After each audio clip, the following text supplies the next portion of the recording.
भारत के राजनीतिक परिदृश्य में प्रेस कॉन्फ्रेंस विशेष महत्व रखती है, जो किसी भी राजनीतिक दल की रणनीतियों, विचारधारा और नीतियों को जनता के समक्ष प्रस्तुत करने का प्रमुख माध्यम होती है। कांग्रेस पार्टी द्वारा आयोजित एक हालिया प्रेस कॉन्फ्रेंस ने राजनीतिक जगत में हलचल मचा दी, जिसमें कई अहम मुद्दों पर चर्चा की गई और सरकार पर गंभीर आरोप भी लगाए गए। इस प्रकार के बड़े सार्वजनिक बयान केवल राजनेताओं के विचार व्यक्त करने का साधन नहीं होते, बल्कि वे उन विषयों को भी सामने लाते हैं जिनसे आम जनता जुड़ी होती है। अब सवाल ये है कि इस प्रेस कॉन्फ्रेंस में उठाए गए सवालों में क्या वर्तमान सरकार की आर्थिक नीतियां विफल हो रही है? क्या महंगाई और बेरोजगारी के मुद्दों पर कांग्रेस का पक्ष जनता के बीच अपनी पकड़ बना सकेगा? और ये भी कि क्या ये सब अगले चुनावों में पार्टी के लिए किसी बड़े बदलाव का संकेत हो सकता है? नमस्कार, आप देख रहे हैं एएन न्यूज मैं हूं आपके साथ पायल शर्मा। आपको बता दें कि कांग्रेस पार्टी की बड़ी प्रेस कॉन्फ्रेंस ने हाल ही में भारतीय राजनीति में नई हलचल मचा दी है। इस प्रेस कॉन्फ्रेंस का उद्देश्य वर्तमान सरकार की नीतियों के खिलाफ जनता के सामने अपना पक्ष रखना था और विभिन्न मुद्दों पर सरकार की आलोचना करना था। राहुल गांधी और सोनिया गांधी ने इस प्रेस कॉन्फ्रेंस में प्रमुख भूमिका निभाई और विभिन्न मुद्दों पर अपनी राय व्यक्त की, जिसमें अर्थव्यवस्था, महंगाई, बेरोजगारी और सामाजिक असमानता जैसे विषय प्रमुख थे। आपको बता दें कि कांग्रेस के नेताओं ने न केवल मौजूदा सरकार पर सवाल उठाए, बल्कि आगामी योजनाओं और पार्टी की प्राथमिकताओं को भी सामने रखा। इस प्रेस कॉन्फ्रेंस में उठाए गए मुद्दों की प्रासंगिकता और उनकी राजनीतिक प्रभावशीलता का विश्लेषण करना जरूरी है, ताकि हम समझ सके कि इनसे देश की राजनीति पर क्या असर पड़ेगा। कांग्रेस ने इस प्रेस कॉन्फ्रेंस पर कुछ प्रमुख मुद्दों पर ध्यान केंद्रित किया, जैसे कि अर्थव्यवस्था की स्थिति। यानी कांग्रेस ने मौजूदा सरकार पर देश की आर्थिक स्थिति को बिगाड़ने का आरोप लगाया। पार्टी ने यह दावा किया कि आर्थिक नीतियों के कारण न केवल महंगाई बढ़ी है, बल्कि बेरोजगारी भी एक गंभीर समस्या बन चुकी है। कांग्रेस के अनुसार देश की आर्थिक दशा को सुधारने के लिए एक नए दृष्टिकोण की जरूरत है, जो आम जनता के हितों का ध्यान रखे। दूसरी ये कि महंगाई और बेरोजगारी, यानी कांग्रेस पार्टी ने महंगाई को एक महत्वपूर्ण मुद्दा बनाते हुए इसे आम जनता के लिए बड़ी परेशानी बताया। उन्होंने ये भी दावा किया कि सरकार रोजगार सृजन में विफल रही है और इसके चलते युवाओं को खासकर कठिनाइयों का सामना करना पड़ रहा है। तीसरी और आखिरी ये कि सामाजिक और राजनीतिक मुद्दे, यानी इस प्रेस कॉन्फ्रेंस में राहुल गांधी ने जैसे कि जाति पर भी खुलकर बात की। उन्होंने आरोप लगाया कि सरकार की नीतियां समाज को बांटने का काम कर रही है और सामाजिक ताना बाना खतरे में है। और आखिरी ये कि भविष्य की योजनाएं और रणनीतियां, यानी कि प्रेस कॉन्फ्रेंस में पार्टी ने अपनी आगामी योजनाओं को भी जानकारी दी, जिसमें युवाओं, महिलाओं और कमजोर वर्गों के लिए खास नीतियां का वादा किया गया।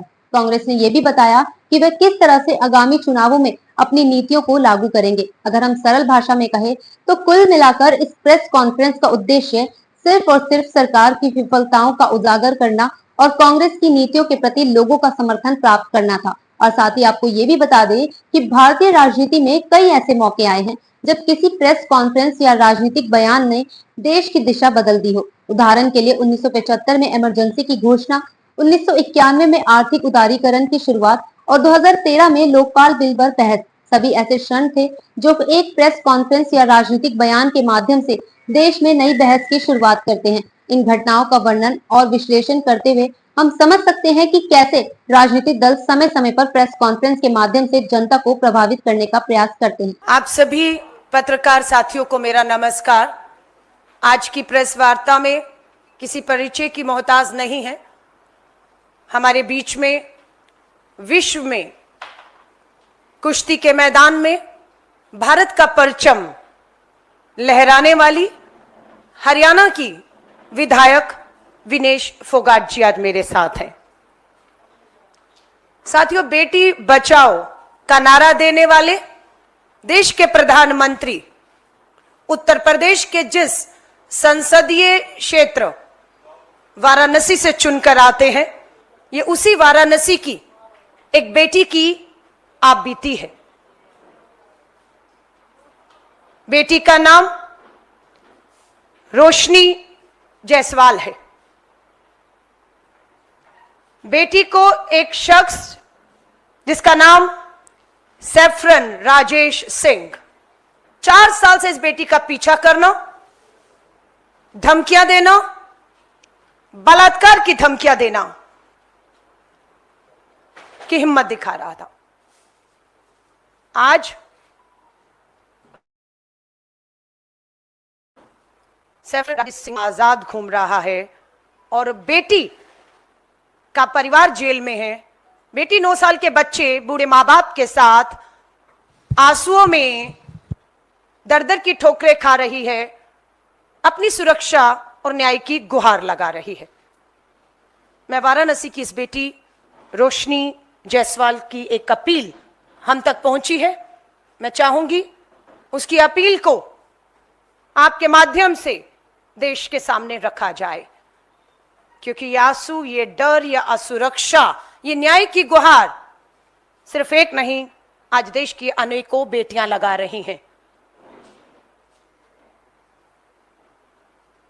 रोशनी जायसवाल जी का ये वीडियो। मैं वही रोशनी कुशल जायसवाल हूं जिसने 15 सितंबर के दिन बलात्कार की धमकी देने वाले सैफरॉन राजेश सिंह को एक झापड़ चलाया, जिसके बदले में मेरे ऊपर 307 हाफ मर्डर लगाया जा चुका है, 117 की धारा लगाई जा चुकी है और भी कई धाराएं लगाई जा चुकी हैं, जिसकी वजह से मैं 40 दिन से स्पॉन्डेंट थी और मेरे पति, मेरा भाई और मेरे 5 टीम मेंबर्स जेल में। और सेक्शन 82 यानी कि घर की कुर्की, एक झापड़ मारने पे घर की कुर्की करने का आदेश दे दिया गया है। रोशनी जायसवाल का कसूर कहे सिर्फ इतना है कि रोशनी जायसवाल वाराणसी की है, उत्तर प्रदेश और देश की सरकार से लोकतंत्र के तहत बेटियों की लड़ाई को लड़ती रही। हमें याद है बीएचयू में पढ़ने वाली छात्रा का सामूहिक बलात्कार होता है। बलात्कार करने वाले भाजपा के नेता वाराणसी से कुणाल पांडे, सक्षम पटेल, आनंद उर्फ अभिषेक चौहान। रोशनी जायसवाल का कसूर यह था कि बीएचयू की इस छात्रा के सामूहिक बलात्कारियों को सजा, गिरफ्तारी की मांग उसने उठाई और वो लड़ी। इनकी तस्वीरें आप देश की पूर्व मंत्री स्मृति ईरानी जी, प्रधानमंत्री जी के साथ देख सकते हैं। ये बीएचयू के भाजपा के आईटी सेल के वाराणसी के लोग आज रिहा हो चुके हैं। इनका स्वागत किया गया रिहाई के बाद। बस रोशनी जायसवाल का यही कसूर था। यहां पर जेपी नड्डा जी के साथ हैं ये लोग जिन्होंने बीएचयू की बेटी का सामूहिक बलात्कार दोषी, और ये हमारे उत्तर प्रदेश के मुख्यमंत्री योगी आदित्यनाथ जी के साथ है। रोशनी ने इस तरह की एक नहीं अनेकों लड़ाई उत्तर प्रदेश की धरती पर लड़ी, जिसका आज खामियाजा उसको उठाना पड़ रहा है। पूरी भाजपा का अगर मैं दिखाऊं, सैफरन राजेश सिंह का ट्विटर हैंडल, उसके आप जूम करेंगे, ये उसके ट्विटर हैंडल है, फेसबुक है। महिलाओं को पीछा करना, उनका चरित्र हनन करना, बलात्कार की धमकियां देना, इसके सारे सबूत आज आपके सामने है। ये हैं सैफरन, अपने आप को लिखते हैं राजेश सिंह। बलात्कार की धमकियां। रोशनी को भी पिछले 4 साल से यह शख्स लगातार परेशान करता रहा। रोशनी की हिम्मत ने जवाब देना शुरू किया तो रोशनी 13 सितंबर को वाराणसी के पुलिस कमिश्नर और डीएम को मिलती है, लिखित में शिकायत करती है। 13 सितंबर को जवाब मिलता है कि कोई कार्रवाई की उम्मीद ना की जाए। भाजपा का यह नेता है, आरएसएस संघ से जुड़ा है, कोई कार्रवाई नहीं होगी। यह 13 तारीख को पुलिस कमिश्नर और डीएम वाराणसी का जवाब है। और यह है 13 तारीख का पत्र जो रोशनी जायसवाल ने डीएम और कमिश्नर को 13 सितंबर को लिखा। इसकी कॉपी आपको दे दी जाएगी। उसके बावजूद भी इस आदमी की हिम्मत कम नहीं होती और लगातार बलात्कार की धमकियां देने का काम जारी रहा।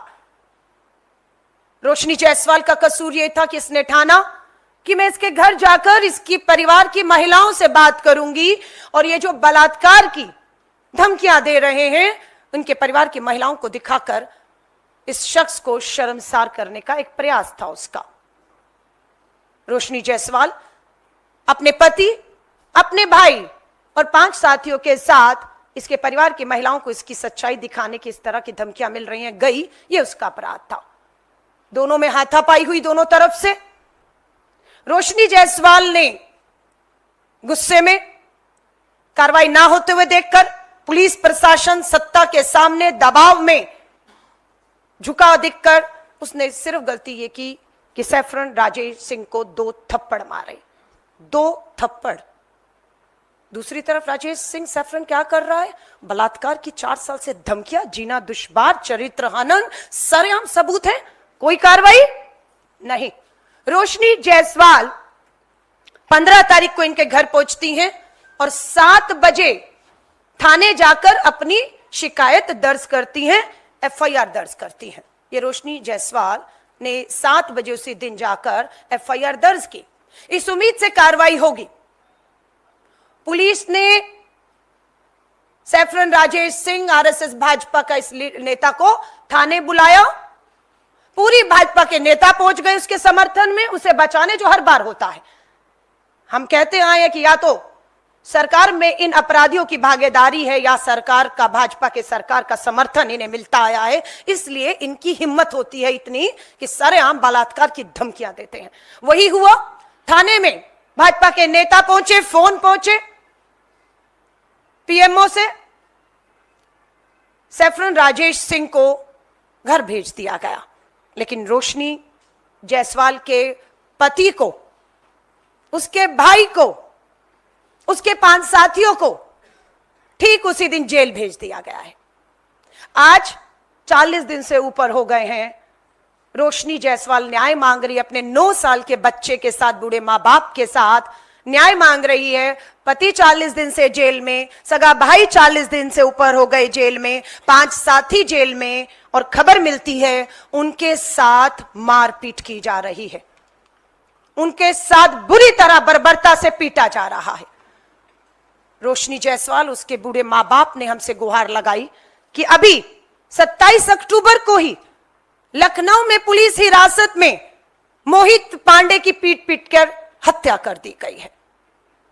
40 दिन से रोशनी जायसवाल का भाई, पति, 5 साथी पुलिस हिरासत में, उन्हें बुरी तरह से, जो हमें सूचना मिली है, सच्चाई क्या है ये वहां की पुलिस को बताना चाहिए। 40 दिन मारपीट की जा रही है और ऐसा लगता है कि मोहित पांडे की तरह उनकी भी किसी की एक पुलिस हिरासत में पीट पीट के हत्या का डर बना हुआ है।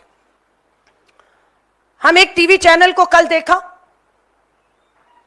वो टीवी चैनल भी रोशनी जायसवाल का चरित्रहनन, बलात्कार की धमकियों का कहीं ना कहीं समर्थन करता हुआ दिख रहा था, और झूठा बयान उस टीवी में। अब ये पुलिस बताए कि क्या पुलिस ने टीवी चैनल को बताया है कि सैफरन राजेश सिंह गिरफ्तार कर लिया गया है। हमारी जानकारी के अनुसार अगर पुलिस ने यह सूचना टीवी को दी है तो टीवी और पुलिस बताए। हमारी जानकारी में सैफरन राजेश सिंह बलात्कार की धमकी देने वाला आजाद घूम रहा है लगातार। अभी रिसेंट एक उनका ट्वीट आया जिसमें वो भाजपा के नेताओं का और आरएसएस के नेताओं का धन्यवाद कर रहे हैं, धन्यवाद कर रहे हैं कि उन्होंने राजेश सिंह के ऊपर कोई कार्रवाई नहीं होने दी, वो पूरी तरह से सुरक्षित आजाद है और वो अभी भी लगातार सोशल मीडिया पर सक्रिय होते हुए बलात्कार की अंजाम भुगतने की और पुलिस हिरासत में कुछ भी उस बात की सरेआम बात कर रहा है। हम पूछना चाहते हैं वाराणसी पुलिस से, डीएम से, पुलिस प्रशासन, सरकार से कि कहां है सैफरन राजेश सिंह 40 दिन में। एक और गंभीर बात मैं आपके सामने रखना चाहती हूं। ये वही उत्तर प्रदेश है, ध्यान से सुनिएगा, जहां पर बुलडोजर नीति, जहां पर इनकाउंटर नीति, आरोप लगते हैं, कोई मुकदमा नहीं, कोई अदालत नहीं, कोई सुनवाई नहीं, बुलडोजर चलते हैं, असंवैधानिक गैर कानूनी तरीकों से बुलडोजर चलते हैं, इनकाउंटर हो जाते हैं। वहीं पर इस बेटी ने अगर देखा कि सुनवाई नहीं, न्याय नहीं, 4 साल से वो न्याय मांग रही है, एफआईआर कर रही है, न्याय नहीं, भाई बेटा जेल, उसने कोई बुलडोजर नहीं चलाया, उसने कोई इनकाउंटर नहीं किया, बस वो उसके परिवार को ये दिखाने गई थी और 2 थप्पड़ में उसका घर उसके घर पे बुलडोजर चलाना यानी कि कुर्की के आदेश दे चुकी है पुलिस 24 अक्टूबर को। ये रोशनी जायसवाल के घर के कुर्की के ऑर्डर। क्या अपराध था इस बेटी का? आदेश कुछ बताना, पूछना चाहिए। बलात्कार की धमकी आ रही थी, पुलिस शिकायत करने गई, सुनवाई नहीं हुई, बेटी घर गई शर्मिंदा करने परिवार की महिलाओं के सामने, हाथापाई हुई, 2 थप्पड़ लगे इधर उधर से, सजा उसको मिलती है, पति जेल, भाई जेल, 5 साथी जेल, बूढ़े मां बाप अदालत के बाहर बैठे न्याय मांग रहे हैं। रोशनी अपने 9 साल के बेटे के साथ दर दर की ठोकरें जो है वो खा रही है, और घर पे पुलिस कुर्की के आदेश। और कैसे ढोल बजाया उसके घर के बाहर जाकर, नगाड़े बजाए, कुर्की का आदेश आया है। उसका चरित्र हनन करके ढोल तमाशों के साथ पुलिस उसके घर पर यह कुर्की का आदेश लगा कर गई है। लेकिन सैफरन राजेश सिंह भाजपा आरएसएस का बलात्कार की धमकियां देने वाला उसके घर पे बुलडोजर। एनकाउंटर का समर्थन नहीं करते। प्रधानमंत्री जी, आप वाराणसी से देश का प्रतिनिधित्व कर रहे हैं, बेटी वाराणसी की है। और ये बात मैं फिर कहूंगी, सिर्फ इसकी नहीं है। विनेश और मैं आपको एक पोस्टर लिखकर दिखा रहे हैं। प्रधानमंत्री जी, बीएचयू की बेटी है वो जो न्याय मांग रही थी। किसी राजनीति से नहीं है। बीएचयू की बेटियां, सामूहिक बलात्कार हुआ, उनका न्याय मांग रही हैं। उत्तराखंड की बेटी अंकिता भंडारी बुलडोजर चलाया भाजपा के नेता के रिजॉर्ट पर, न्याय नहीं, सबूत नष्ट करने के लिए। अगर भाजपा के नेता के रिजॉर्ट में उत्तराखंड में बुलडोजर ना चलाया होता, सबूत नष्ट ना किया होते, तो अंकिता भंडारी उत्तराखंड की बेटी को न्याय मिल चुका होता।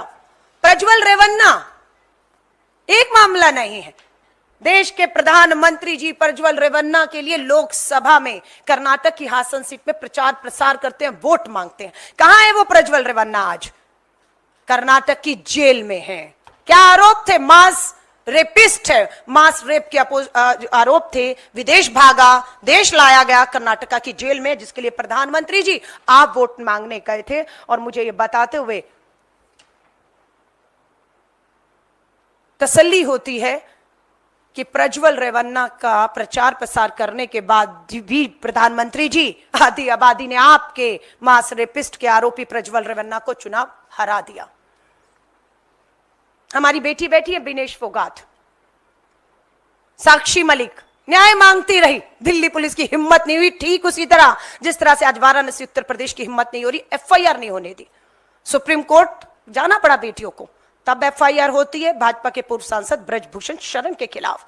लेकिन दिल्ली पुलिस से पूछना चाहते हैं क्या हुआ उस मामले का? एफआईआर, कार्रवाई कब होगी? कब ब्रजभूषण को बुलाकर पूछताछ करके हमारी बेटियों को आप न्याय देंगे? संदीप सिंह पर गंभीर आरोप लगे। हरियाणा का पूर्व मंत्री, मजबूर किया भाजपा को। जिस तरह से ब्रजभूषण शरण की टिकट कटी, वैसे ही पूर्व मंत्री हरियाणा के संदीप सिंह की भी टिकट कटी। आधी आबादी की जीत है। प्रज्वल रेवन्ना आज हार जाता है और जेल में है, आधी आबादी की जीत है। हम विश्वास दिलाते हैं देश की आधी आबादी को। नारी न्याय, श्री राहुल गांधी जी का दिए नारे के तहत हम इस लड़ाई को पूरी ताकत, पूरी मजबूती से लड़ेंगे।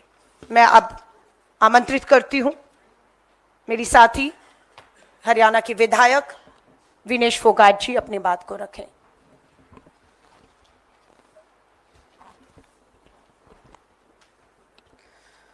सबसे पहले तो आप सबको नमस्कार।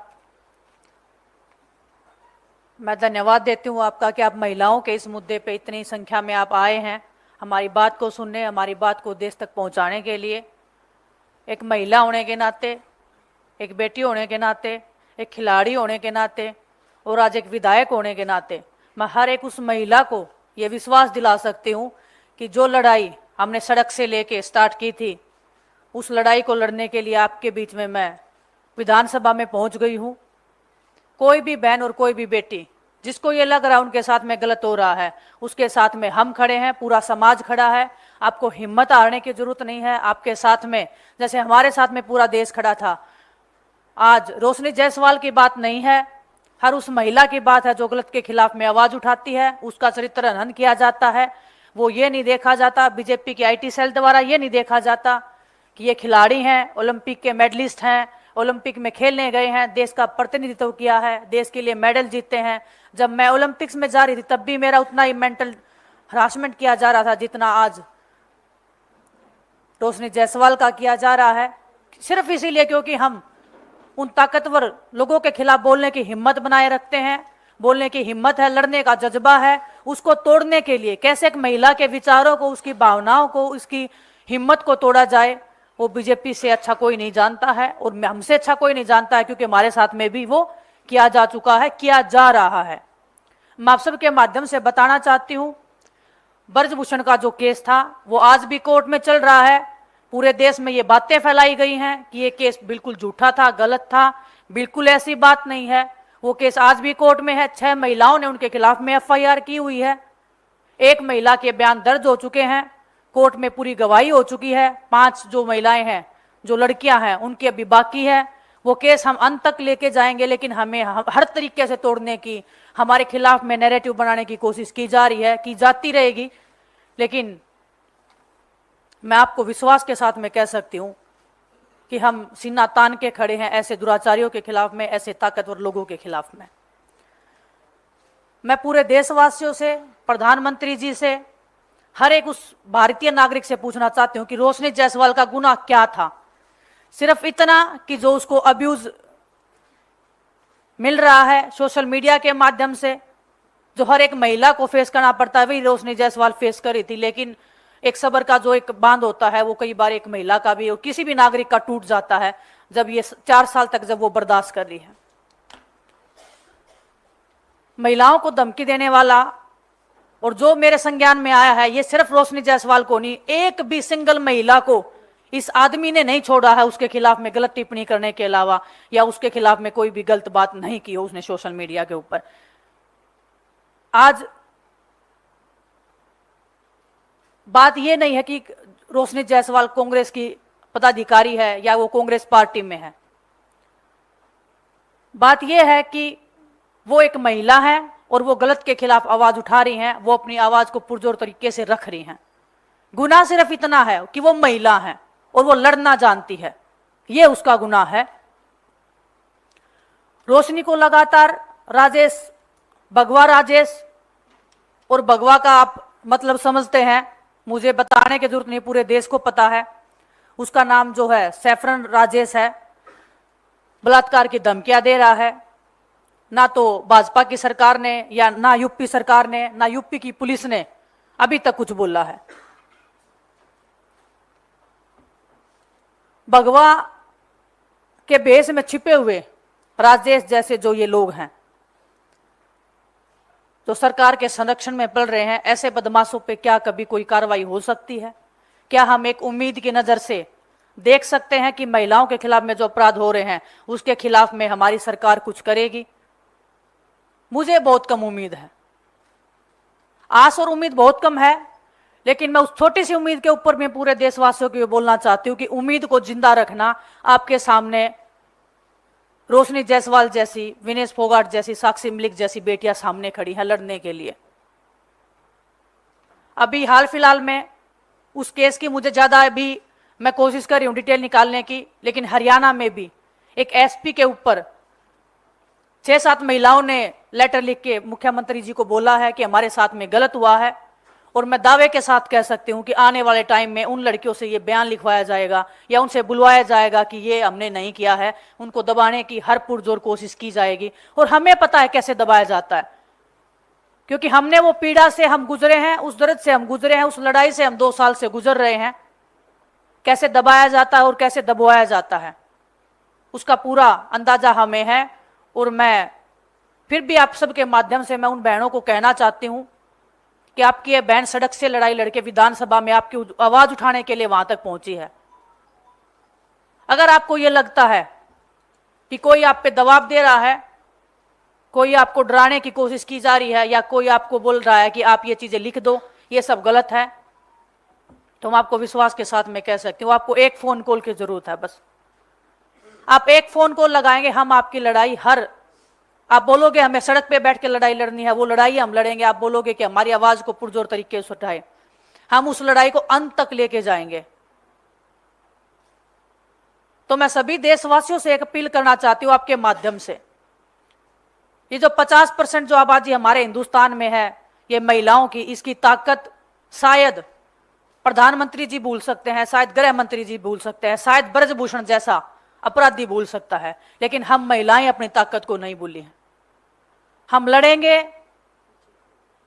रोशनी जायसवाल हो, चाहे खिलाड़ी हो, चाहे जो हरियाणा की जो बेटियां हैं, संदीप सिंह का केस आपको पता है।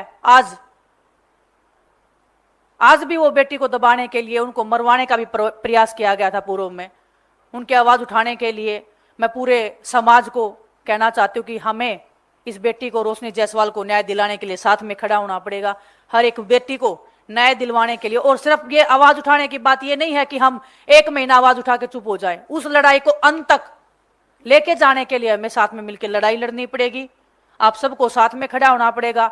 हम साथ में खड़े हैं और पूरा देश इस अन्याय को देख रहा है, भाजपा सरकार की नीतियों को देख रहा है, महिलाओं के प्रति इनके संस्कारों को देख रहा है। लेकिन लड़ाई अभी जारी है, लड़ाई जारी रहेगी। हम लड़ते रहेंगे जब तक रोशनी जायसवाल को इंसाफ नहीं मिल जाता है।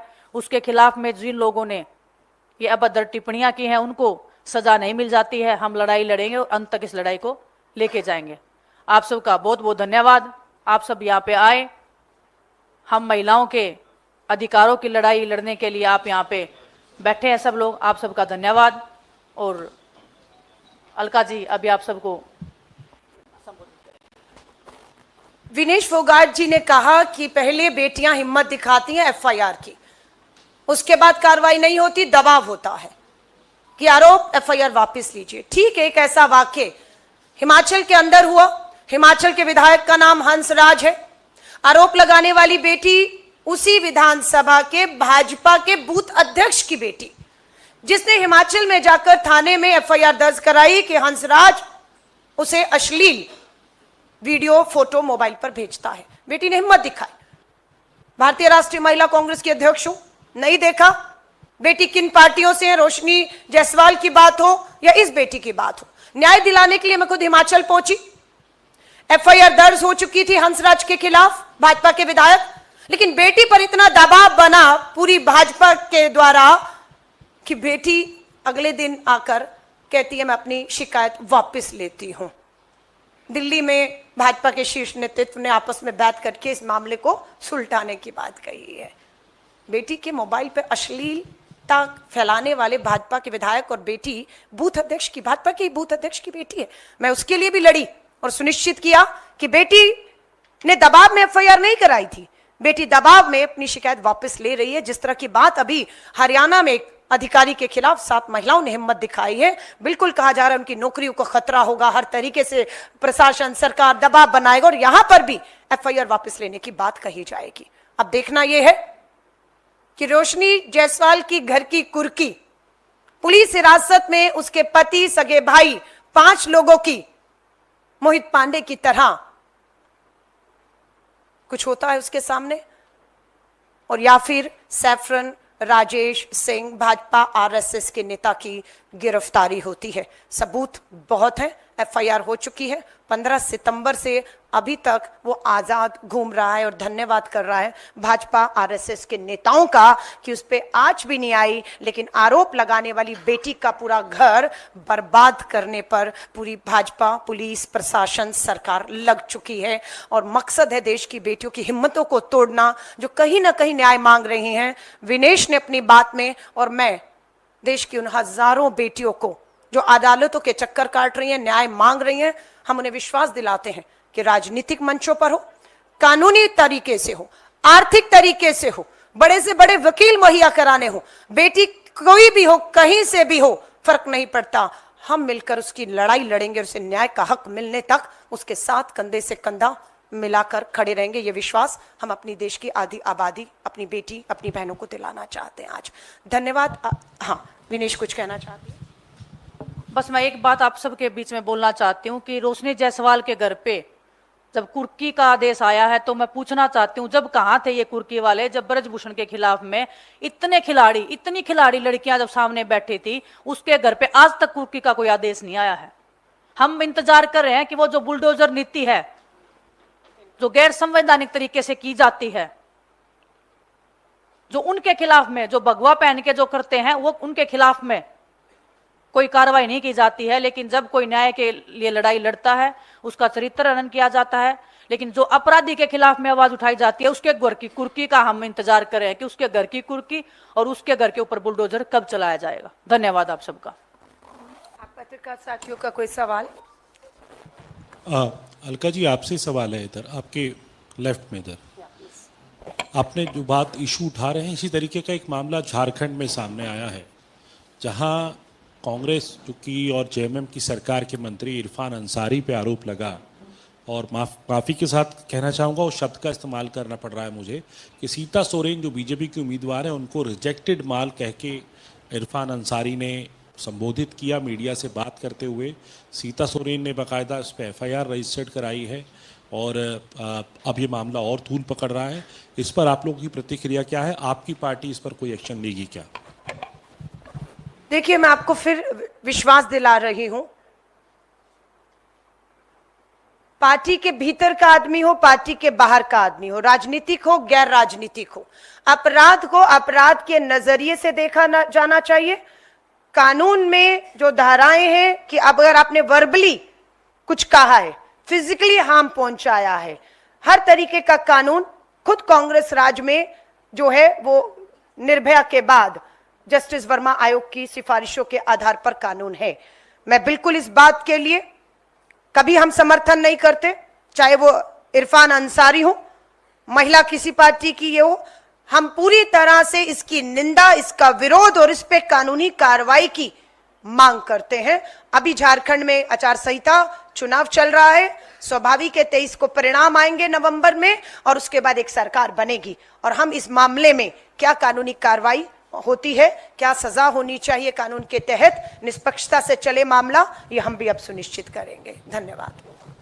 अलका जी, प्रधानमंत्री एक और कहते हैं कि महिलाओं के खिलाफ किसी तरह कोई भी अपराध हो, अक्षम्य है, कोई भी हो, चाहे किसी दल का, उसे बख्शा नहीं जाएगा। वहीं मौजूदा अगर संसद की बात करें, 16 सांसद ऐसे हैं जिनके खिलाफ महिला अपराध या महिलाओं के शोषण के आरोप हैं। उन 16 में से 10 भारतीय जनता पार्टी से हैं। देखिए, यहीं पर देश के प्रधानमंत्री जी की कथनी और करनी का अंतर पता चल जाता है। बीएचयू की बेटी के साथ गैंगरेप हुआ, जहां से आप प्रधानमंत्री जी सांसद हैं, बेटियों को न्याय नहीं मिला, अपराधी भाजपा से जुड़े थे, रिहा हो जाते। रोशनी जायसवाल आपके वाराणसी की आती हैं, लोकतंत्र के तहत बीएचयू की बेटियों को न्याय दिलाने का दूसरे मुद्दे उठाए। आज उसके साथ क्या हो रहा है, प्रधानमंत्री जी अभी तक उनकी जानकारी में नहीं था, पर आज की प्रेस कॉन्फ्रेंस के बाद उन तक बात पहुंची होगी। और बात प्रधानमंत्री जी से उम्मीद इसलिए भी खत्म होती है, ब्रजभूषण शरण के खिलाफ गृह मंत्रालय ने पूरी कोशिश कर दी दिल्ली पुलिस पे दबाव, एफआईआर ना हो, सुप्रीम कोर्ट के दबाव के बाद एक एफआईआर होती है, लेकिन कार्रवाई आज भी नहीं होती है। अंकिता भंडारी को न्याय नहीं मिलता, प्रज्वल रेवन्ना वाले मामले में न्याय नहीं मिलता, तो मुझे लगता है प्रधानमंत्री जी का बेटी बचाओ का नारा खोखला है, उनकी बातें खोखली हैं। अगर वो साबित है तो हम देश जानना चाहता है, प्रधानमंत्री जी आपके 10 साल के कार्यकाल में कहां, कब, कौन सी बेटी को न्याय मिला है, ये देश आपसे भी आज जानना चाहता है। सवालिया निशान सीधा प्रधानमंत्री जी आप पर भी उठता है। Alka ji, this side. There is a BJP spokesperson accused that the 5-year turnover of Rahul Gandhi, 500 rape cases are reported in Wayanad. And more than Rahul Gandhi never do anything for these victims. That is accusation from the BJP national spokesperson. देखिए, बात वही है, आपका राज्य में बलात्कार, मेरे राज्य में बलात्कार। हम भारतीय राष्ट्रीय महिला कांग्रेस और देश की राजनीति से जुड़ी महिलाएं कोई राज्य, कोई जाति, कोई धर्म, कोई पार्टी नहीं देख रही। हम कह रहे महिलाओं के साथ अगर कहीं पे भी अपराध होता है उन्हें न्याय मिलना चाहिए, और अपराधियों को सख्त से सख्त सजा इसलिए मिलनी चाहिए ताकि एक डर और खौफ पैदा हो सके।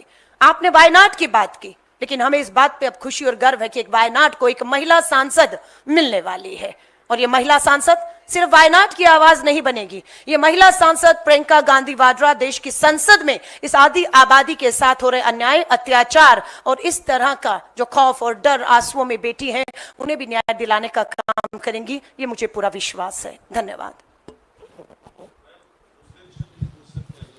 आज सिर्फ हम लोग इसी विषय पर, दूसरी पीसी है, आप उसमें पूछ लीजिएगा अगर कुछ और सवाल हुआ। मैं आप सभी पत्रकार साथियों का धन्यवाद करती हूं और एक बार फिर से अपील करती हूं कि इस आदि, हाँ जी,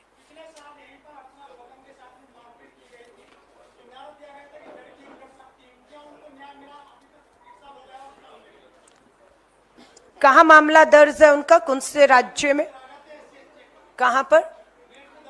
मेरठ में। मेरठ में किसकी सरकार है? मेरठ में, एक सेकेंड, घटना हुई, एफआईआर मेरठ में हुई, उत्तर प्रदेश में भाजपा की सरकार है। बेटी के साथ कुछ भी हुआ है, एफआईआर मेरठ उत्तर प्रदेश में, न्याय दीजिए, न्याय दीजिए, हम मांग करते हैं। लेकिन सिर्फ राजनीति करेंगे? हमने अगर कोई मुद्दा उठाया तो आप कोई ऐसा मुद्दा लाएंगे जिसमें इन मुद्दों को हम हाशिए पर वापस ले जाएं, ये हम होने नहीं देंगे। बेटी कहीं की भी है, मामला जिस भी राज्य और सरकार में दर्ज है, चाहे अभी वायनाड का जिक्र हुआ, झारखंड का, आपने मेरठ, न्याय दीजिए। हिमाचल की सरकार न्याय, कर्नाटक की सरकार, प्रज्वल रेवन्ना जेल में है, हम सुनिश्चित करेंगे न्याय हो। जघन्यपाद नाबालिग बेटी के बलात्कार का आरोपी है, फांसी की सजा है उसमें, हम सुनिश्चित करेंगे। धन्यवाद। तो इस वीडियो में फिलहाल के लिए इतना ही। ऐसी और तमाम वीडियो को देखने के लिए चैनल को सब्सक्राइब करें और वीडियो को लाइक और शेयर करना ना भूलें। धन्यवाद।